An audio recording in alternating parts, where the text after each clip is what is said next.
Morning, 8:19. This is a beautiful day in Tokyo. Currently, I don't know, 20 degrees, 21 degrees.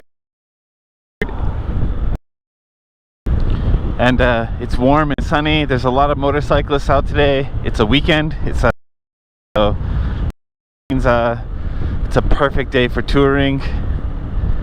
And it's also one of the official days. One of the days that really depends on the company that you work for. So it means a lot of people are on vacation. There'll be a lot of people to meet. It's good because you can share experiences with other people. That's pretty cool. But it's a little stressful for a lot of people. Or at least I think they think of it as being stressful because the traffic is terrible.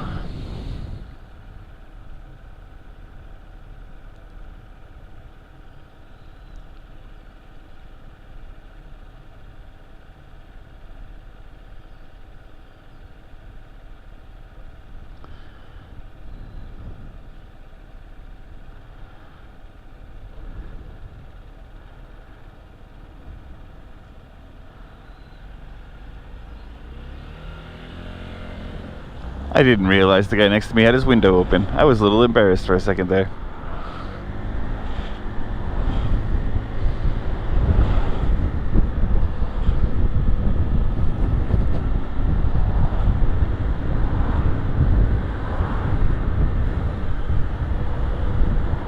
Yeah, people driving around with their drop tops open. It's a great day to be out.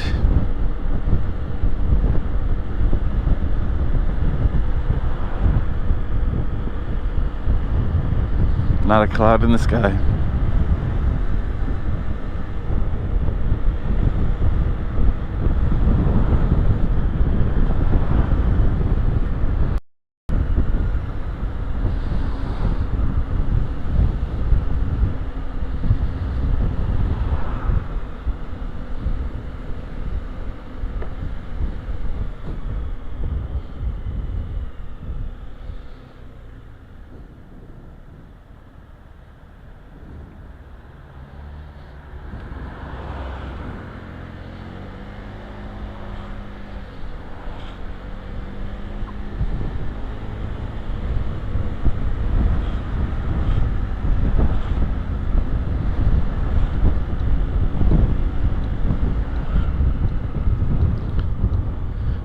Crosswalks are always the tricky place. You're supposed to always stop for whoever wants to cross, even if they don't appear to be crossing. And a lot of car drivers just go, and the pedestrian feels like it's their responsibility to stop. I have a lot of mixed feelings about it.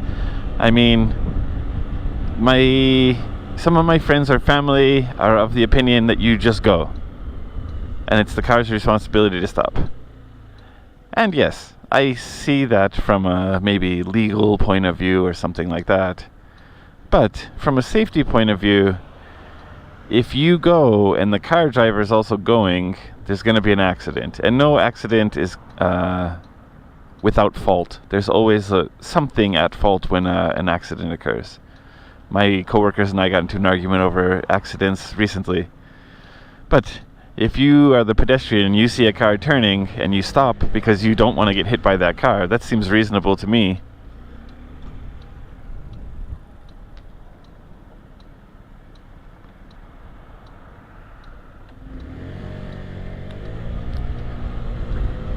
See, that guy stopped because he was like, well, these cars are clearly turning, and he waited for it to be safe.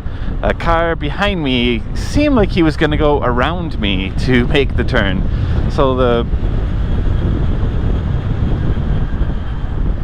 I forgot, the tunnel loses reception. The car behind me seemed like he was going to go around me to make the turn, so the guy hesitated for a second even though I stopped. Yeah, there's a lot of danger in intersections, I think.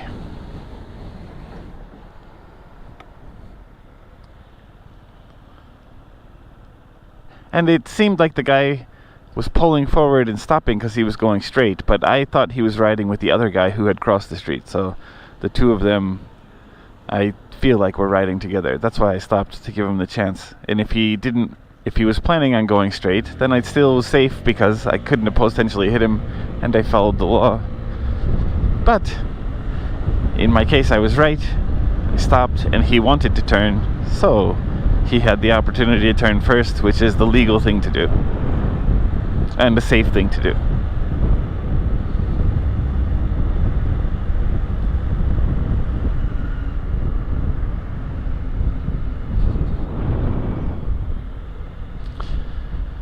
I wish I didn't have to work today and I could go for a ride. That would definitely be way better.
Gasoline says 176 for regular, 187 for high occ, 159 for diesel, and that's the members price, which means the regular price is probably 178, 179 for regular, 191 for high occ, 191, 192, and there's my Edsel.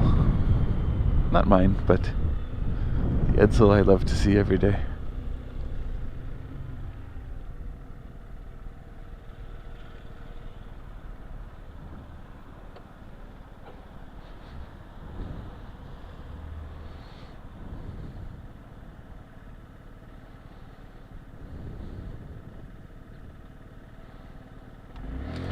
Yeah, I worry. Gasoline prices keep going up like that. I think touring and driving and stuff like that's going to be harder and harder to do.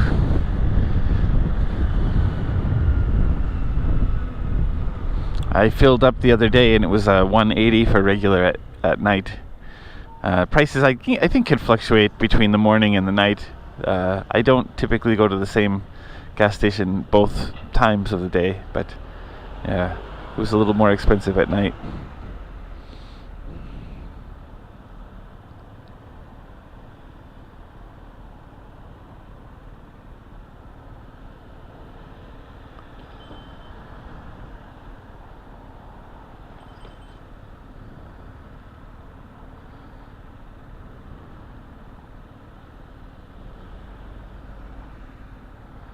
I miss the days of 120 yen gas. I'm sure there are older people than me that miss the days of 70 or cheaper gas.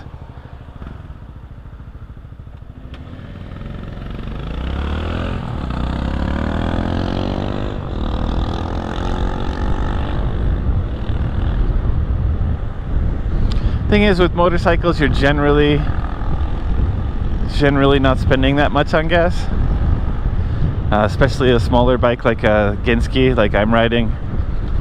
I think I said the other day, 50 something kilometers. I think it was 180 driven. I'm doing pretty good. If I had a liter bike than that, but still not really unreasonable. One of my man, what was he driving? The car he was driving, but it was big old family car, and I think he said he was getting like 5 or 6 kilometers per liter to carry his family around, and I was like, ooh, that is expensive. 50, so I'm spending a tenth of the money on gas that you are, but you're also driving something huge like this Alfred, but not the Alfred.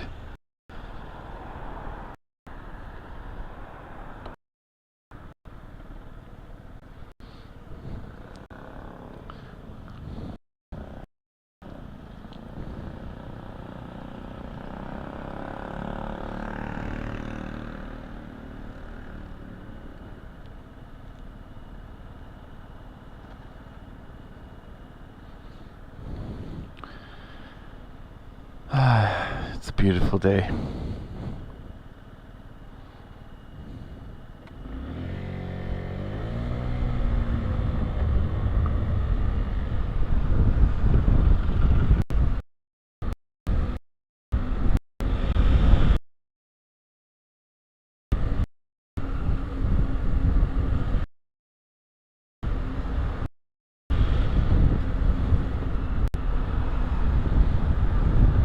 Whoa.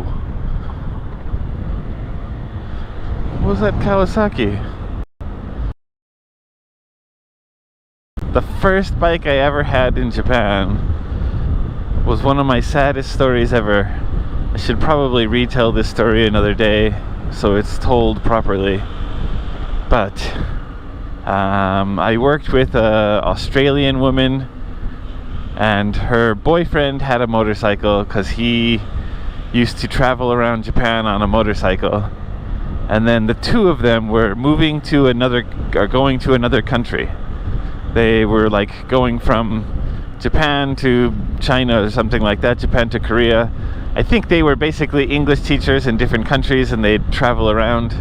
I think nowadays they call it digital nomad, but I think they weren't digital, they were just doing English teaching jobs or local work. And she said, hey, my boyfriend's got this motorcycle and I know how much you like bikes, so do you want it? And I was like, well, I don't know, I don't have too much of a budget right now, how much? And she's like, oh, no, he'll give it to you for free because we're leaving and we just don't want to mess around with all the paperwork and stuff like that. And I was like, yes, sold, I'll take it, it's mine. And when I got to the bike, it was a Transalp 400, Honda Transalp. It was so cool. It was green. I think I have one photograph of it, and that's it. And it's like buried somewhere deep in my hard drive. Yeah. The clutch lever was broke. The lever ball end was like broken off. I think one of the turn signals may have been hanging. It was in super condition. What happened? I haven't ridden it for a really, really long time because I've been working so much, and yeah, it needs a little TLC. Have the skills. I know motorcycle maintenance, so I'm not particularly concerned about that. I don't really know, at that point I didn't really know where the bike shops were as far as like buying parts or ordering parts and stuff, because every time you go to a dealer, obviously you don't see parts, but I don't know how the dealer networks and stuff like that work. But I was like, okay, I'll take it. This point I also don't have a license, so I cannot ride the bike, and the insurance had expired and it might not have even been registered anymore. I guess registration is still on him, so no, because it had a license plate, so it was registered to him. And yeah, basically I had a bike that I couldn't ride and was not in running condition. Battery was completely dead. Like, you turn the key on to try to start it and there was just nothing. Didn't want to attempt bump starting it because I think it had been sitting for a year or more. So I believe it was also carbureted, which means the carburetors were probably all gummed up. Yeah. I had a project that was mine, and then I pushed it. God, I don't even know how far. This time I was living more downtown than I live now. I was in Tokyo at the time, and bike was in like Shimokitazawa and I lived out near Kichijoji, so I pushed it from Shimokitazawa to Kichijoji one night. I stopped along the way at a gas station to air up the tires because both of the tires were basically flat, and I think that the people at the gas station were looking at me funny, like, what the hell are you pushing it for? I didn't have a helmet either at the time, so I couldn't have ridden it even if it was in running condition. Man, it was a mess. But I was so unbelievably excited and happy that I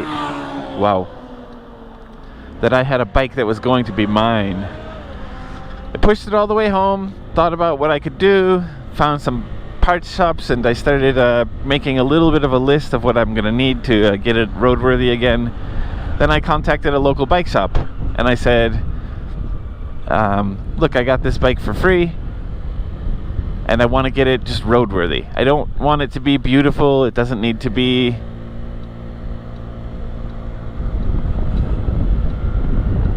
It doesn't need to be like new again or pristine or anything. It just needs to ride. I just need to be able to take it somewhere safely. And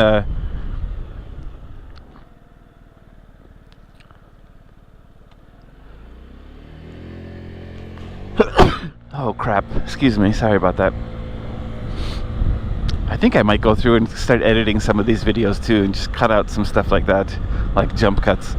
But yeah, I took it and he was like, alright, I'll take a look at it for you, but I'll let you know.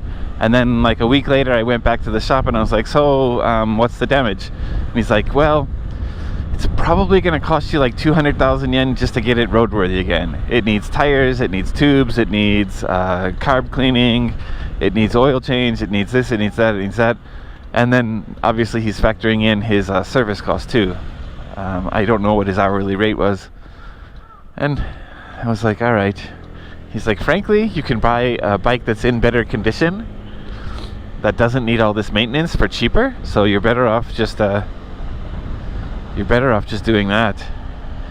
And because I didn't have my license and stuff like that, I guess I understood what he was saying. And I said, hey, do you want to keep the bike? I mean, here's the paperwork for it. You can keep it for yourself if you really want it. You can use it for parts or resell it. And he's like, I don't really want it, but if you don't have anything to do with it, I guess I'll take it from you. And then I've never heard from that guy again, or I've never seen the bike again. And it's one of my big regrets. I wish I had just pushed it back to my apartment and slowly started fixing it. But anyways, yeah, that was my first bike ever. Alright, I'm going to cut it off here. I'm at work. Yodobashi camera right there. Thank you guys so much for watching. Take it easy and get out there and ride safe. Enjoy the beautiful weather if you're in Tokyo. See ya.